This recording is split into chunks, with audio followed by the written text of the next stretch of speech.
Good morning, John. Last year, the TED conference did something that I kind of loved that was pretty nuts. I love organizations making crazy decisions. So TED is a pretty big organization now. It's not just the big fancy conference where rich people and smart rich people go to watch someone explain consciousness for 18 minutes. There's also TEDx, where local communities put on their own TED events. There's TED Ed, which is a very big YouTube channel that makes educational videos, and they're very good. There's the TED podcasts. There's a radio show that's on the radio. There are fellowships. There's the Audacious Project, which has helped raise over $1 billion for huge philanthropic projects, which does make me a little jealous. But John, if I'm not a little jealous, what's driving me? I should be jealous of cool things, not of bad people, which also happens to me. So yeah, TED is a conference. It's also a media organization. It's a nonprofit. It's a brand. It's a network. It's a meme. Thank you for coming to my TED Talk. For a long time, the person most associated with TED has been Chris Anderson, who bought TED in 2001. We gotta be careful here, because there's a bunch of different Chris Andersons, but this Chris Anderson, and he bought it through his nonprofit organization, effectively kind of converting TED into a nonprofit. And at the time, TED was already beloved, but it was a very small conference for a few hundred people. Chris started doing something that was genuinely very weird and no one felt like made any sense at all, which is he gave away the talks for free on the internet. Why would you do that when the thing that people are paying for is to go and see the talks? Well, it turns out this was genius, and it's the thing that made TED into TED. He also would go on to give away the brand in limited ways through free TEDx licenses. They were free, but you did have to prove certain things before you could use the name. But then you get people all over the world doing their own local versions of TED Talks, which is very cool. My sister-in-law did one once. Not that one, my other sister-in-law. Point is, these are weird choices, and they're all kind of delightful choices.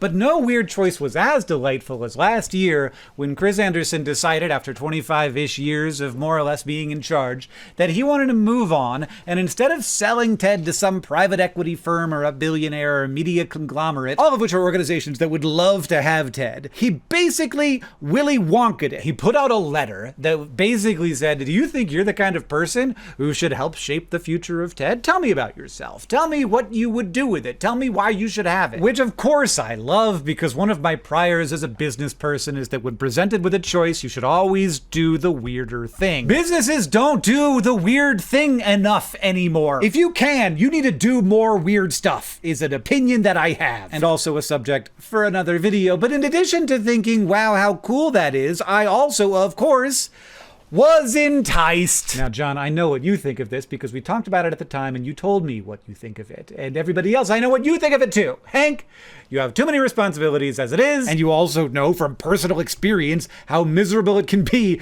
to be the public face of an influential media event. Also, do you really think you could run TED? You're wearing a Garfield shirt. But for a week, I let myself believe that maybe I, a person who has never attended a TED, should throw my hat in the ring. I've run events. I've run businesses. I have an internet audience. I have friends who work at TED. I have that whole internet person Hank Green thing, which is some combination of asset and liability. I spent time digging into TED's strengths. I looked at its opportunities. I looked at its problems. I thought about what I understood and what I did not understand about TED. And for a moment, it was very fun to imagine that maybe I had a chance of being the Charlie Bucket of this story. Charlie Bucket is the kid who gets the chocolate factory. Spoilers. But then eventually, of course, I convinced myself and was convinced that absolutely not. Absolutely. If I did it just to see if I would be selected and then I was, that would be a terrible outcome. Now look, I love events. I believe in events. I think that they can do things that internet spaces cannot do. And weirdly enough, I am starting a new event, which I'm going to talk about at the end of this video, which on its own is a little nuts, but that's going to be a weird little thing, not a big institution that lots of people are paying attention to. And I also realized how little I understood the shape of TED. Who is it for? How is it actually run? And just getting my head around what TED is would have been a huge job, and I already have a lot of huge jobs. I need to write 4x3 boards, John. I've got responsibilities that I care a lot about to Good Store, to DFTBA, to, of course, Complexly. Complexly is now a nonprofit, and it's a giant transition, and I care about that a lot. I make videos and podcasts, and I try to be a person in a family, and occasionally I sleep. So Yeah, I did not throw my hat in the ring. And that is what I mean when I say I did not buy TED. And it's great that I didn't try to do it because TED ended up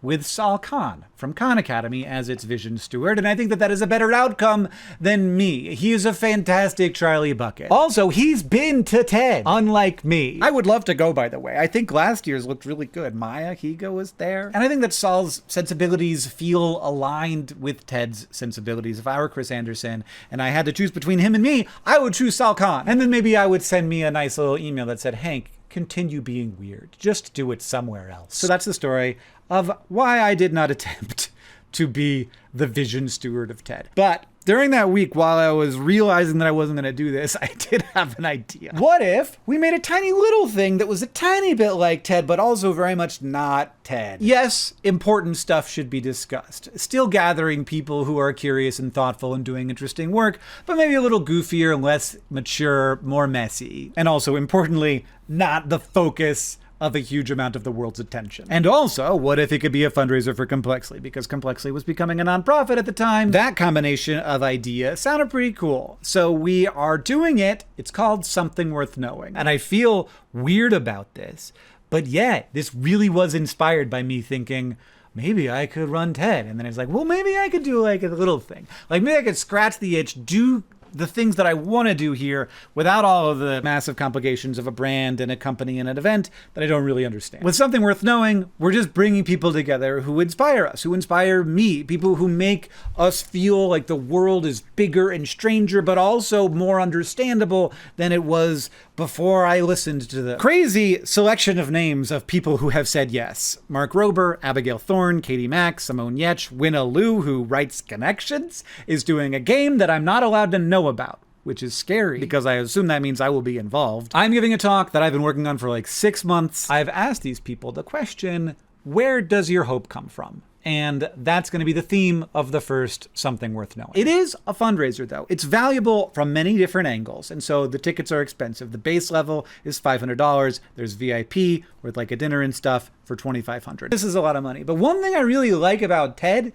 is that they don't only fill the room with people who can afford to pay. They also have what they call fellows, because the room is better if there are people who are there for different reasons than I could pay. Some donors, including myself, have made donations to sponsor free tickets. Basically, we're paying for the ticket of some of the people who are going to be in the room, and there's an application for that in the description. The one annoying limitation to this is that you have to live within driving distance of the event because we cannot pay for flights and hotels. If this sounds like you're kind of weird, you could get a ticket, or if you're in Southern California, you can apply to have someone pay for it for you. I think it's going to be a good time, and I'm excited to re-scratch the event itch in a way that seems safe.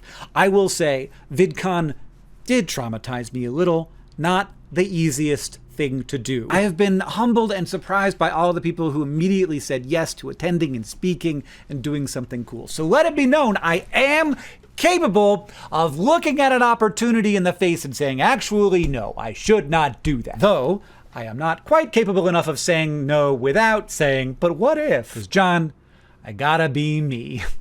I'll see you on Tuesday.